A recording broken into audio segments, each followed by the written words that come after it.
महत्वाचा असणारा एक मुद्दा हाती घेतला आणि त्या अनुषंगानं एक चळवळ कोल्हापूर संस्थानामध्ये शाहू महाराजांनी उभारली. ती चळवळ म्हणजे जातीभेद निवारण चळवळ. आता ही जातीभेद निवारण चळवळ कोणत्याही सुधारकाच्या कार्यामध्ये आपल्याला प्रामुख्याने आढळते आणि या जातीभेदासाठीच्या विरोधात सुधारकांनी आपले काही विचार व्यक्त केले आणि त्या अनुषंगानं कृती सुद्धा केलेली आपल्याला अनेक सुधारकांच्या चरित्रात कार्यकर्तृत्वात आपल्याला पाहायला मिळते. अगदी तसंच शाहू महाराजांनी सुद्धा या जातीभेदाला दूर करण्याच्या अनुषंगाने जाती व्यवस्थेतील हा जातीभेदाचा जो मूळ मुद्दा आहे त्या अनुषंगाने जातीभेद निवारणाची चळवळ संस्थानामध्ये चालवली. जातीभेद हे आपल्या देशातील हिंदू धर्माचं एक व्यवच्छेदक लक्षण आहे. म्हणजे हिंदू धर्म आणि हिंदू धर्मियांच्या समाज जीवनाला या जातीभेदापासून वेगळं करता येत नाही. हे एक खास वैशिष्ट्य हिंदू धर्माचं आहे. इथे प्रत्येक व्यक्तीची जात ही त्याच्या जन्मावरून ठरते आणि ती कधीच बदलता येत नाही. एका जातीत जर एखाद्या व्यक्तीने जन्म घेतला की त्याच जातीत त्या व्यक्तीला मरावं लागतं. जातीबाहेर पडण्याचा किंवा जात बदलण्याचा अधिकार अर्थातच व्यक्तीला समाज जीवनामध्ये नव्हताच. एक वेळ धर्म बदलता येत होता पण जात बदलता येत नव्हती. म्हणून डॉक्टर बाबासाहेब आंबेडकरांनी, पुढे आपण त्यांच्या जीवनकार्याचा विचार करणारच आहोत, त्यांनी या जाती व्यवस्थेला अनेक मजल्यांचा मनोरा, आपण मागच्या सत्रात पहिल्या प्रकरणामध्ये 19व्या शतकातील समाज जीवन अभ्यासत असताना ही उतरंड अभ्यासली होती. डॉक्टर बाबासाहेब आंबेडकरांनी या जाती व्यवस्थेला अनेक मजल्यांचा मनोरा अर्थात उतरंड अशी उपमा दिली होती.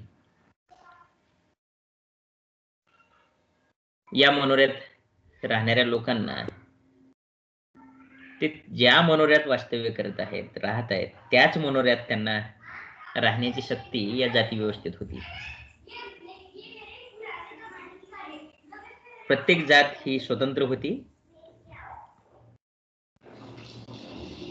आणि या जाती व्यवस्थेचं रोटी बेटी व्यवहार बंदी, रोटी व्यवहार बंदी, बेटी व्यवहार बंदी आणि व्यवसाय बंदी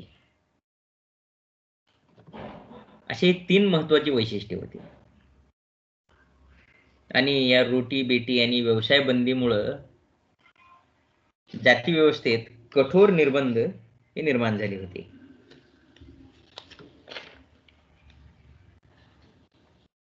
म्हणून या निर्बंधाला तोडण्याचा प्रयत्न आणि त्या माध्यमातून जातीभेद निवारणाचा प्रयत्न शाहू महाराजांनी केलेला आपल्याला पाहायला मिळतो.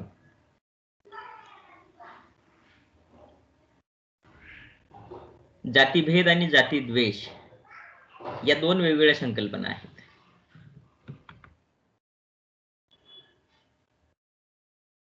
काही जणांना वाटते की जातीद्वेषातून जातीभेद वाढतो, तर काही जणांना वाटते की जातीभेदातून जातीद्वेष वाढतो.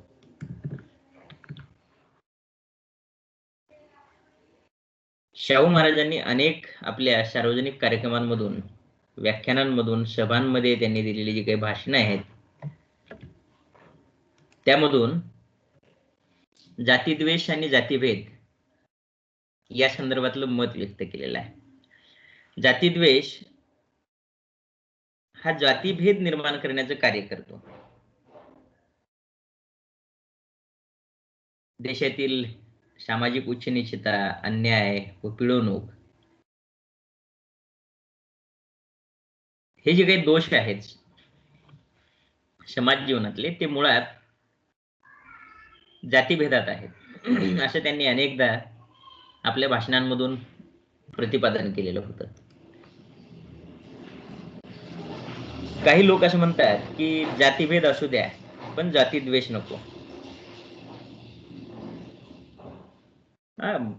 खेड्यापाड्यामध्ये सुद्धा जातीभेदाला समाज मान्यता असते आणि त्या अनुषंगानं जातीभेद हा योग्यच आहे असं मानण्याची एक परंपरा आपल्याला भारतीय समाज जीवनामध्ये पाहायला मिळते. एक मिनिट आहे.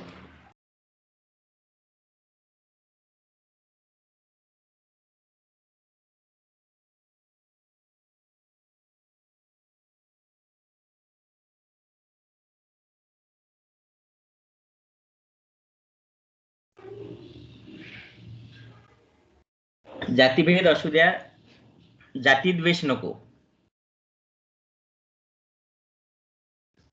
असं म्हणणारे लोक त्या कालखंडामध्ये बरेच होते आणि शाहू महाराजांच्या या जातीभेद निवारणाच्या चळवळीला विरोध करत असताना त्यांनी जातीभेद असू द्यावं जातीद्वेष करू नये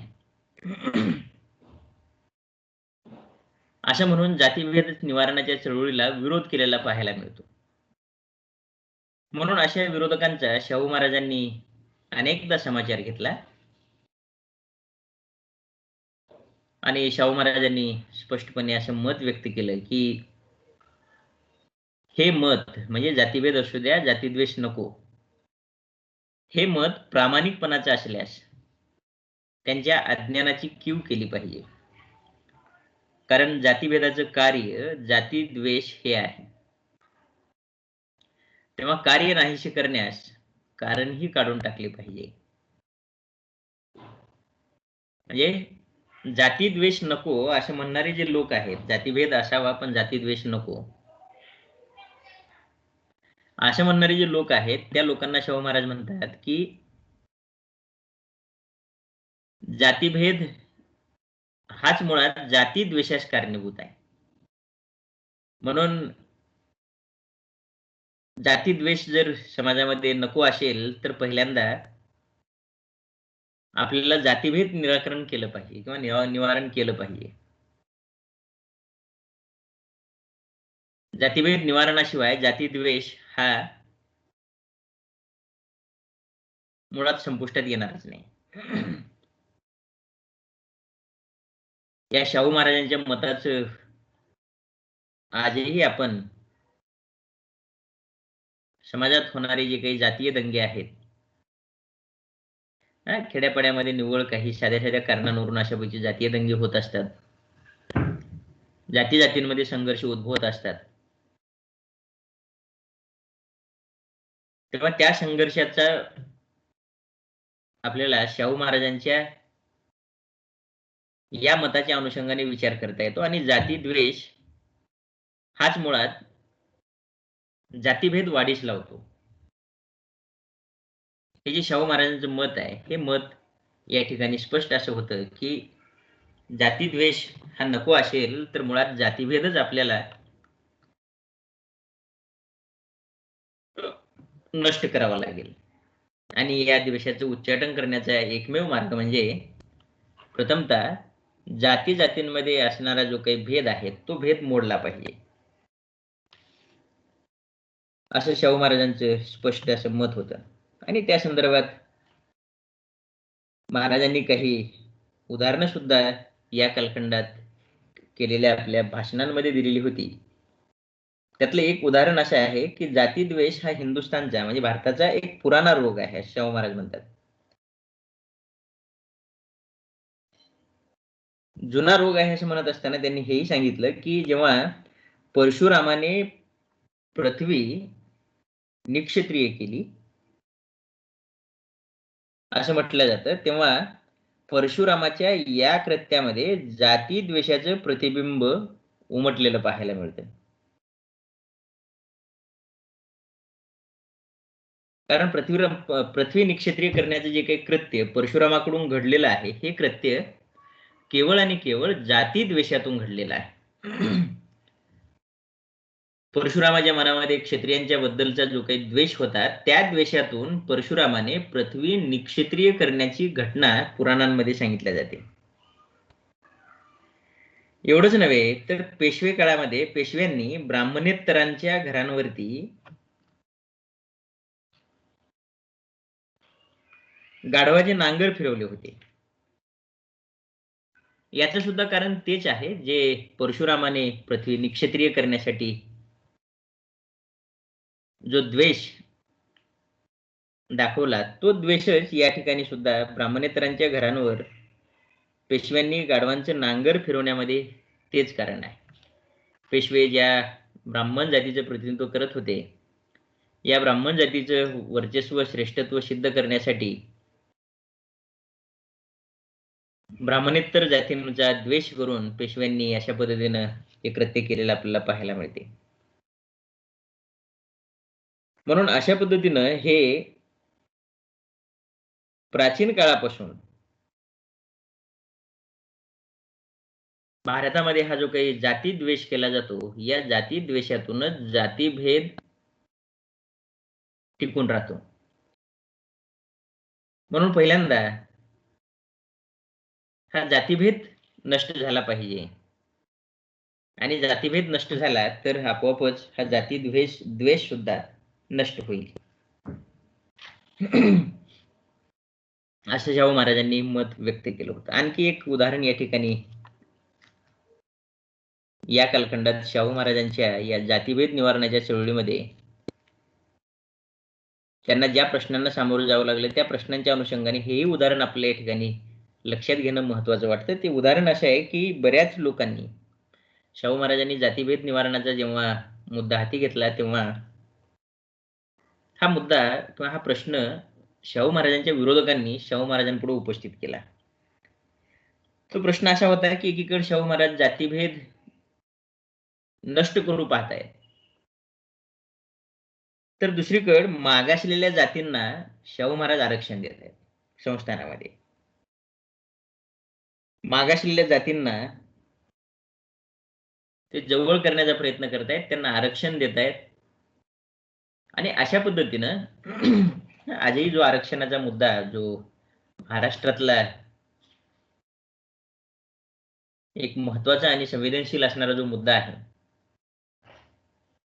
त्या मुद्द्याच्या अनुषंगाने सुद्धा आपल्याला शाहू महाराजांचे हे मत या ठिकाणी लक्षात घेता येईल. विरोधकांनी असं म्हटलं की जातीभेद शाहू महाराजांना नष्ट करायचा असेल तर मागासलेल्या जातींना शाहू महाराज आरक्षण का देऊ पाहतायत? मागासलेल्या जातींना आरक्षण देऊन शाहू महाराज जातीभेद करत नाहीत काय? असा प्रश्न शाहू महाराजांना विरोधकांनी उपस्थित केला. तेव्हा शाहू महाराजांनी त्या प्रश्नावर उत्तर देत असताना असं म्हटलं की जातीभेद निवारणासाठीच मागे पडलेल्यांना मी सारखे म्हणजे एका जातीचे समजतो व त्यांना वर आणण्याचा प्रयत्न करतो, आणि हे माझं पवित्र कार्य आहे हे असे मी समजतो. असे मी न करीन तर मी कर्तव्य विन्मुख झालो असे माझे मन मला टोचेल. या मागासलेल्या जातीला वर आणण्याचे प्रयत्न झाले नाही तर जातीभेदाचे कट्टे अभिमानी वीर, म्हणजे जे जातीभेदाचा पुरस्कार करतात असे लोक अशा मागासलेल्या जातींना दडपून टाकल्याशिवाय राहणार नाहीत. यासाठी मागासलेल्यांचा कैवार घेणे म्हणजे जातीद्वेष वाढविणे नव्हे, तर अशा मागासलेल्या जातींचा कैवार घेऊन त्यांना पुढारलेल्या जातींच्या बरोबरीनं आणणे म्हणजे जातीभेद निवारण करणे होय, असं शाहू महाराज या ठिकाणी मत व्यक्त करतात. याबद्दल आणखी एक उदाहरण जे तुम्हाला ज्ञात असेल किंवा माहीत असेल, ते उदाहरण म्हणजे आरक्षणाचा जाहीरनामा जेव्हा शाहू महाराजांनी काढला, त्यावेळेला शाहू महाराजांच्या संदर्भात किंवा हा जाहीरनामा त्यांनी का काढला याबद्दल त्यांनी पटवून देत असताना जे उदाहरण दिलं, ते उदाहरण बऱ्याच जणांकडून तुम्ही ऐकलं असाल किंवा वाचलं असाल. एक सशक्त घोडा आणि एक अशक्त घोडा असे दोन घोडे घोडपागेतले त्यांनी घोडपागेतून बाहेर काढले आणि त्यांच्या पुढे काही अंतरावरती त्यांचा जो काही खुराक आहे चणे, त्या चण्याची एक टोपली ठेवली आणि त्या दोन्ही घोड्यांना ती टोपली दाखवली, अशक्त आणि सशक्त असणाऱ्या घोड्यांना. ती काही अंतरावरती ठेवली आणि अर्थात आता हे घोडे त्यांचे हे अन्न खाण्यासाठी त्या टोपलीकडे धाव घेणार आहेत आणि त्यांना एकाच वेळेला त्या ठिकाणावरून सोडण्यात आलं. त्यावेळेला सशक्त जो घोडा आहे, तो सशक्त घोडा अशक्त घोड्याला मागे सारून तो चणे खायला जातो आणि अशक्त घोड्याला तो चण्याच्या टोपली जवळ सुद्धा येऊ देत नाही. तो सगळे चणे फस्त करतो, संपवतो. यातून सुद्धा शाहू महाराजांना हेच दाखवायचं होतं, की अशक्तांना सशक्ताच्या बरोबरीनं आणायचं असेल, तर त्यांना आरक्षण दिलं पाहिजे, त्यांचा कैवार घेतला पाहिजे, त्यांना सशक्त बनवलं पाहिजे. आणखी एक असंच उदाहरण आहे, की ते उदाहरण म्हणजे, की हा कैवार शाहू महाराज अशा पद्धतीनं मागासलेल्या जातींचा का घेत आहेत? त्याबद्दल त्यांनी एक आणखी एक उदाहरण दिलं होतं. ते उदाहरण म्हणजे, की एखाद्या डॉक्टराने अशक्त व दुबळ्या मुलास अन्न व औषधं देऊन त्याला धडधाकट मुलाच्या जोडीला आणून बसवण्यासारखा हा शाहू महाराजांचा निर्णय आहे. हां, जसं तुम्हाला मी घोड्याचं उदाहरण सांगितलं, तसंच शाहू महाराज या ठिकाणी मागासलेल्या जातींचा कैवार आपण का घेतो आहोत आणि हा कैवार घेतल्यामुळं आपण जातीभेद करतो आहोत असं नाही, तर ज्या कारणांमुळे हा जातीभेद आहे, हां, सामाजिकदृष्ट्या मागासलेपण असेल, आर्थिकदृष्ट्या मागासलेपण असेल, तर हे मागासलेपण पहिल्यांदा दूर करणे आणि मग अर्थातच मागासलेपण दूर झालं, तर हा जाती-जातींमध्ये जो भेद ज्या कारणांमुळे आहे, ती कारणं नष्ट होतील आणि हा आपोआपच जातीभेद नष्ट होईल, असं शाहू महाराजांचं मत होतं. आणि त्या दृष्टीने त्यांनी विरोधकांना त्या वेळेला उत्तरं सुद्धा दिलेली होती. जातीभेदाचे किंवा या जाती व्यवस्थेतले महत्त्वाचे असणारे जे 3 निर्बंध होते, त्यामध्ये रोटीबंदी, बेटीबंदी आणि व्यवसायबंदी. हे 3 निर्बंध नष्ट झाल्याशिवाय जाती व्यवस्थेतला हा जातीभेद नष्ट होणार नाही, असं शाहू महाराजांना वाटत होतं आणि त्या दृष्टीने शाहू महाराजांनी स्वतः आपल्या कृतीतून अस्पृश्य लोकांच्या हातचं अन्नोदक घेऊन रोटीबंदी जाहीरपणे त्यांनी धुडकावून लावली होती. म्हणजे रोटीबंदीला त्यांनी नष्ट करण्याचा प्रयत्न स्वतःच्या कृतीतून त्यांनी घडवून आणला होता किंवा केला होता. रोटीबंदी सहजपणे धुडकावून लावता येणे शक्य होते, परंतु रोटीबंदीहून अधिक तीव्र असणारी बेटीबंदीची ही व्यवस्था किंवा बेटीबंदीचा हा निर्बंध रोटीबंदीप्रमाणे सहजासहजी धुडकावून लावता येणारा नव्हता. या संदर्भात शाहू महाराज संस्थानातील प्रजेला, संस्थानातील लोकांना जागरूक करत होते. जातीभेद निवारणासाठी आंतरजातीय विवाहाचा पुरस्कार आपण करावा, असे ते वारंवार सांगत होते. याच दरम्यानच्या कालखंडामध्ये भारतातल्या ब्रिटिशांच्या केंद्रीय कायदेमंडळात नामदार विठ्ठलभाई पटेल, सरदार वल्लभभाई पटेल यांचे भाऊ, बंधू विठ्ठलभाई पटेल यांनी अशाच प्रकारचा एक आंतरजातीय विवाहाचं बिल आणलं होतं. आंतरजातीय विवाहाच्या माध्यमातून जातीभेद निवारण होईल या हेतूनं विठ्ठलभाई पटेल यांनी आंतरजातीय विवाहाचं एक विधेयक केंद्रीय कायदेमंडळात मांडलं होतं. त्यावेळेला संपूर्ण देशात परंपरावाद्यांनी मोठा गदारोळ उठवला आणि या बिलाला प्रचंड विरोध केला आणि या बिलाला विरोध करणाऱ्यांमध्ये महाराष्ट्रातले आणि त्यावेळचे देशातले म्हणून नावाजले गेलेले अग्रगण्य नेते बाळ गंगाधर टिळक अर्थात लोकमान्य टिळक, पुरी पीठाचे शंकराचार्य, करवीर पीठाचे शंकराचार्य या सनातनी पुढाऱ्यांनी पटेल बिलाला, या आंतरजातीय विवाहाच्या बिलाला प्रचंड विरोध केला. त्यांच्या मते, म्हणजे या विरोध करणाऱ्यांच्या मते, परंपरावाद्यांच्या मते, आंतरजातीय विवाहास कायदेशीर मान्यता मिळाल्यास धर्म लोप पावून सबगोलाकार होण्याचा धोका होता. म्हणजे काय की हे लोक विरोध का करत होते, तर अशा पद्धतीने आंतरजातीय विवाह कायद्याने मान्य झाला तर धर्म लोप पावेल आणि सब गोलाकार होईल, म्हणजे सगळेच सारखे होतील. परंतु शाहू महाराज या ठिकाणी असं म्हणतायत की ज्या वेळेला अशा पद्धतीची स्थिती होईल, म्हणजे सब गोलाकार होईल, ही स्थिती निर्माण होईल समाजात, त्यावेळेलाच तर खऱ्या अर्थानं प्रगतीचं बीज या देशात रुजेल आणि हा देश जाती व्यवस्थेमुळे स्थितिशील जो बनलेला आहे त्या स्थितिशीलतेतून गतिशीलतेत पदार्पण करेल, असं शाहू महाराजांचं मत होतं. आणि त्यावेळेला पटेल बिलाच्या बाजूने सुद्धा देशातील काही नामवंत नेते, त्यात तेज बहादूर सप्रू, लाला लजपत राय या मंडळींनी या पटेलांच्या आंतरजातीय विवाहाच्या बिलास, विधेयकास जाहीर पाठिंबा दिला होता.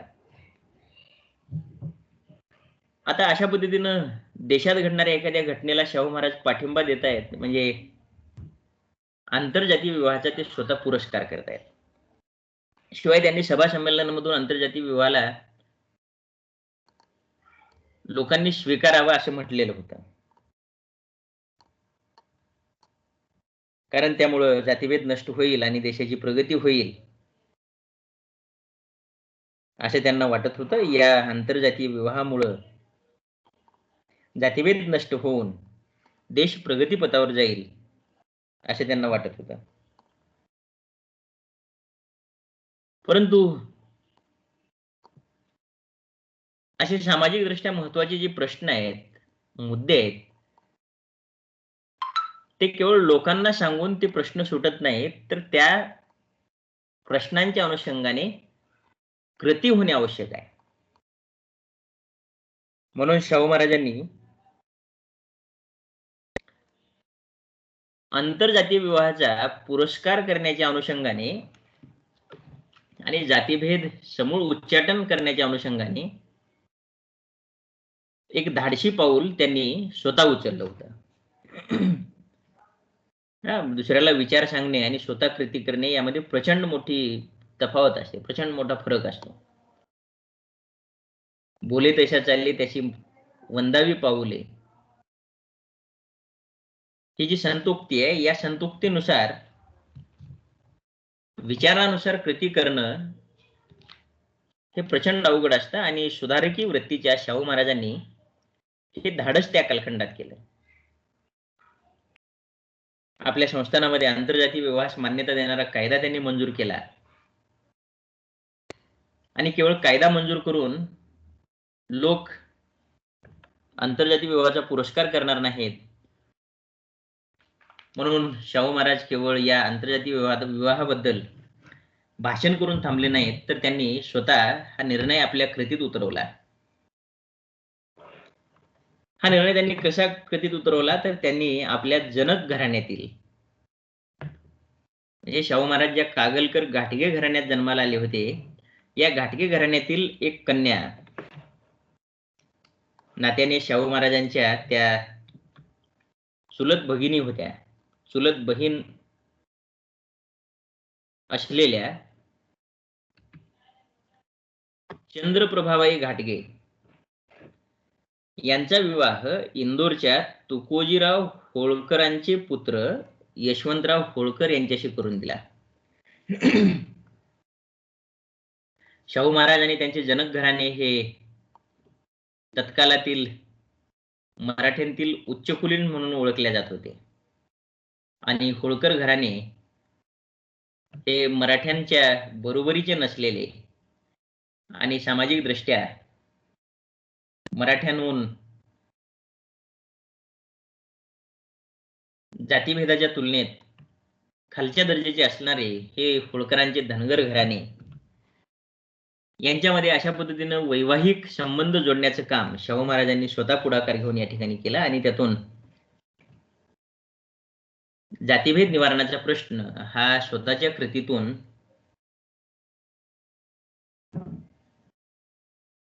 लोकांपुढे आदर्श म्हणून या ठिकाणी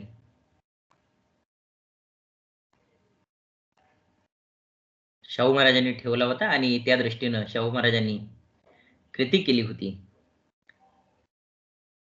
कदाचित शाहू महाराजांना आणखी काही काळ जर लाभला असता तर या अनुषंगाने शाहू महाराजांना बराचसा काही एक कार्यभाग करता आला असता. आणखी एक महत्वाचा मुद्दा या जाती व्यवस्थेच्या आणि जातीभेदाच्या संदर्भातला तो म्हणजे व्यवसाय बंदीचा. व्यवसाय बंदी ही सुद्धा जाती व्यवस्थेचं किंवा जातीभेदाचं एक महत्वाचं कारण होतं. व्यक्तीने ज्या जातीत जन्म घेतला त्या जातीचाच व्यवसाय करावा, व्यवसाय त्यांनी केला पाहिजे. अशापैकी जे काही निर्बंध त्या कालखंडात होते ते निर्बंध म्हणजेच व्यवसाय बंदी होय. अशा व्यवसाय बंदीमुळं एखाद्या जातीतील कर्तबगार व्यक्ती त्या व्यक्तीकडं त्या जातीतल्या कर्तव्याशिवाय इतर अन्य कर्तबगारी करण्याची कुवत असली तरी सुद्धा ती व्यक्ती करू शकत नव्हती. म्हणून शाहू महाराजांनी जातीभेद निवारणासाठी कोल्हापूर संस्थानात व्यवसाय बंदी उठवली आणि तशा पद्धतीचा कायदा त्यांनी केला. ही व्यवसाय बंदी उठवत असतानाच पूर्वी त्यांनी जो काही आरक्षणाचा जाहीरनामा केला होता, मागासवर्गीयांना प्रशासकीय सेवेमध्ये त्यांनी सामावून घेतलं होतं. त्यामुळे सुद्धा हा जातीभेद कोल्हापूर संस्थानामध्ये काही अंशी काही प्रमाणात का होईना निराकरण होण्यास मदत झाली. आता येऊ आपण आणखी एका महत्वाच्या मुद्द्याकडे. शाहू महाराजांनी जातीभेद निवारणाच्या कार्यासोबतच भटक्या व विमुक्त जातींचा सुद्धा उद्धार कोल्हापूर संस्थानामध्ये आपल्या शासन यंत्रणेच्या माध्यमातून घडून आणला. आता हिंदू समाजाची ही एक जी काही रचना आहे ती अत्यंत विक्षिप्त आणि विचित्र स्वरूपाची आहे. हिंदू समाजाच्या गावगाड्यामध्ये स्पृश्य आणि अस्पृश्य अशा दोन्ही जाती आहेत. परंतु अशा काही जाती जमाती होत्या की ज्या जाती जमाती गावगाड्याचा भागच नव्हत्या. म्हणजे गावगाड्याचा भाग नव्हत्या म्हणजे त्या गावात राहतच नव्हत्या. अशा काही जाती भटक्या स्वरूपातल्या होत्या. अस्पृश्यांना तरी अस्पृश्य म्हणून का असेना पण त्यांना गावाचा भाग म्हणून गावगाड्यात समाविष्ट केलेलं होतं, बलुतेदारी पद्धतीत समाविष्ट केलेलं होतं. परंतु अशा काही भटक्या जाती भारतात किंबहुना महाराष्ट्रात होत्या की या भटक्या जातींना गावगाड्याचा भाग किंबहुना गावाचा हिस्सा, गावाचा घटक म्हणून मानल्याच जात नव्हतं, मान्यताच नव्हती. या जाती कुठल्याही एखाद्या गावचा भाग नव्हत्या किंवा त्यांचं म्हणून एखादं गाव नव्हतं. त्या आपल्या दैनंदिन उदरनिर्वाहाच्या गरजा भागवण्यासाठी एका गावातून दुसऱ्या गावात सातत्यानं भटकंती करत होत्या. म्हणून अशा पद्धतीनं उदरनिर्वाहासाठी भटकंती करणाऱ्या ज्या काही जाती आहेत त्या जातींना भटक्या जाती मानल्या गेल्या. विमुक्त हा शब्द आणखी एक वेगळा आहे. या भटक्या जातींनाच ब्रिटिश सरकारने भारतात शासन चालवणाऱ्या ब्रिटिशांनी इसवी सन 1871 मध्ये एक कायदा केला होता आणि त्या कायद्यानुसार काही भटक्या जातींना त्यांनी गुन्हेगार ठरवलं होतं. पहा आपल्याकडे सुद्धा आजही अशा पद्धतीनं एखाद्या व्यक्तीला त्या व्यक्तीच्या जातीवरून त्या जातीचे दोष त्या व्यक्तीत शोधले जातात आणि एखाद्या व्यक्तीकडून जर समाजबाह्य कृती घडली असेल तर ती कृती त्या व्यक्तीची नसून ती कृती त्या जातीचीच आहे असं मानल्या जातं. म्हणून अशा भटक्या जातीतल्या काही व्यक्तींकडून जर ब्रिटिश सरकारने लावलेले जे कायदे आहेत ते कायदे मोडले गेले असतील तर ब्रिटिश सरकारकडून त्या व्यक्तीलाच नव्हे तर त्या जातीलाच दोष दिला गेला आणि त्या जाती ब्रिटिश सरकारच्या लेखी गुन्हेगार मानल्या गेल्या. आणि त्यातून त्यांनी 1871 साली एक स्वतंत्र असा कायदा केला. तो कायदा होता गुन्हेगार जमाती कायदा. हा कायदा संबंध भारतभर लागू करण्यात आला होता आणि कोल्हापूर संस्थानातल्या जवळपास 13 भटक्या जाती या गुन्हेगार जमाती कायद्याचा भाग होत्या. त्या 13 पैकी महाराष्ट्रामध्ये किंवा कोल्हापूर संस्थानात असलेल्या बंजारा, कैकाडी, टकारी भामटा, राजपूत भामटा, कंजार भाट, बेरड म्हणजेच रामोशी, मांग गारुडी, मांग ही वेगळी जात आहे, गारुडी वेगळी आहे, पण मांग गारुडी अशी एक उपजात आहे. फाशे पारदी, छप्परबंद, कटबू, वड्ड म्हणजेच वडार यासारख्या जवळपास 13 जाती कोल्हापूर संस्थानातल्या या ब्रिटिश सरकारने 1871 साली लागू केलेल्या भटक्या जमाती गुन्हेगार कायद्याअंतर्गत येत होत्या. आणि या भटक्या असलेल्या गुन्हेगार जमातींना ब्रिटिश सरकारने त्यांच्यातील जी काही गुन्हेगारी प्रवृत्ती आहे ती नष्ट करण्यासाठी म्हणून जी उपाययोजना अवलंबली होती त्यातली एक उपाययोजना अशी होती की त्यांना खुल्या तुरुंगात डांबण्यात आलं होतं. हे खुलं तुरुंग म्हणजे काय असे तर गावाच्या बाहेर अशी एक वस्ती केली जात असे. त्या वस्तीच्या भोवती कुंपण तयार केल्या जात असे. मग ते लोखंडी असेल किंवा अन्य कसलेही असेल. आणि त्या कुंपणामध्ये या गुन्हेगार जमातीतल्या लोकांना एकत्र राहावं लागत असे. या भटक्यात ज्या गुन्हेगार जमाती होत्या त्या गुन्हेगार जमाती या कुंपणामध्ये वास्तव्य करीत होत्या. अशापैकी खुले तुरुंग ब्रिटिश सरकारने भारतभर निर्माण केले. तसंच एक खुलं तुरुंग आपल्या जवळ असणाऱ्या सोलापूरला होतं. आता या खुल्या तुरुंगाची संकल्पना अशी होती की या गुन्हेगार जमातीतल्या लोकांनी आपल्या कुटुंब कबिल्यासह या खुल्या तुरुंगात राहावं आणि आपल्या उदरनिर्वाहासाठी जे म्हणून काही या कुटुंबातले कर्ते पुरुष आहेत ते कर्ते पुरुष बाहेर पडतील आणि बाकी सर्व या खुल्या तुरुंगातच राहतील. बाहेर पडणाऱ्या कर्त्या पुरुषास बाहेर जाताना आणि आत येताना अशा पद्धतीनं हजेरी द्यावी लागत असे. जेणेकरून सरकारच्या लेखी तो बाहेर कधी पडतो आहे आणि आत कधी येतो आहे आणि त्या दरम्यान जर गुन्हा घडला असेल तर तो गुन्हा त्याने केला का नाही याबद्दलचा तपास करणे सोयीचं व्हावं यासाठी अशा पद्धतीच्या खुल्या तुरुंगाची व्यवस्था ब्रिटिश सरकारने केली होती. आता तुम्हाला मी विमुक्तचा संदर्भ सांगतो की अशापैकी हे खुले तुरुंग भारताला स्वातंत्र्य मिळाल्यानंतर काही वर्षांनी शाहू महाराजांनी नष्ट केले. त्यावेळचे भारताचे जे पंतप्रधान आहेत पंडित जवाहरलाल नेहरू यांनी नष्ट करण्याचा निर्णय घेतला आणि या खुल्या तुरुंगातल्या लोकांना मुक्त केलं. आणि त्यावेळेला शब्द वापरण्यात आला की या भटक्या जमाती गुन्हेगार जमाती कायद्यातून आज विमुक्त होत आहेत. आणि तेव्हापासून विमुक्त हा शब्द रूढ झाला आणि आपण जातींच्या रखान्यामध्ये आजही एनटी फिजे एनटी हे जे शब्द पाहतो त्यातला फिजे म्हणजे हा विमुक्त जाती असा शब्द आहे. आता शाहू महाराजांनी यांच्या संदर्भात नेमकं काय केलं तर शाहू महाराजांनी अशा भटक्या विमुक्त जमातींमधल्या कर्तबगार लोकांना त्यांनी पोटाशी धरलं, जवळ केलं. ब्रिटिशांच्या या गुन्हेगार जमाती कायद्याचं अंधानुकरण न करता शाहू महाराजांनी तथाकथित गुन्हेगार म्हणून समजल्या गेलेल्या जातीतल्या लोकांचं निरीक्षण आणि परीक्षण केलं.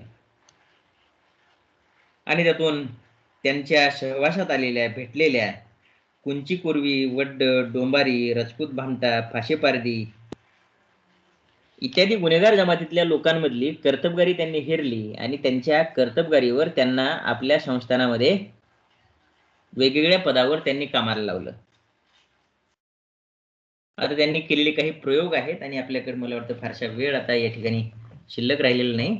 अर्ध्या तासापेक्षाही अधिक वेळ आपण ऑनलाईन पद्धतीने चर्चा करतो आहोत. त्यामुळं त्यांनी केलेले हे जे प्रयोग आहेत हे आपण उद्याच्या तासामध्ये आणखी सविस्तर पाहूयात.